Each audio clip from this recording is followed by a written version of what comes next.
Welcome to Sweet Life Beat Life. We hope this video helps. In this video, I will explain how to study organic chemistry for Gpat. To begin, focus on building a strong foundation in basic concepts like bonding and functional groups. Don't rush through the initial chapters. A solid understanding here makes advanced topics much easier. Practice drawing structures and identifying different types of isomers regularly. This foundational work is crucial for tackling complex reactions later on. Next, dive deep into core concepts such as hybridization, resonance, and inductive effects. These principles govern how molecules behave.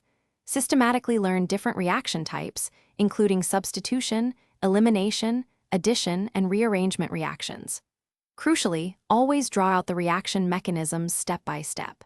Visualizing the electron flow helps you understand why reactions occur, rather than just memorizing them.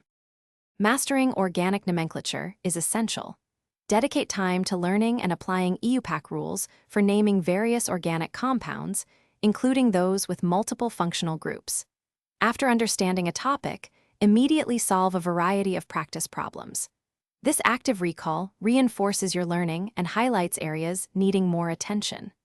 Regularly review previous year's Gpat questions to understand the exam pattern and common question types. Finally, effective revision is key to success. Create concise summary notes and flashcards for quick review of reactions, reagents, and important exceptions.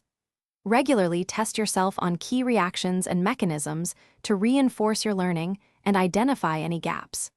Don't forget to check the description for a link to the Echo Dot smart speaker and other great deals to enhance your study environment. Consistent practice and self-assessment will solidify your understanding and boost your confidence for the exam. Thanks for watching. Consider subscribing if we helped you.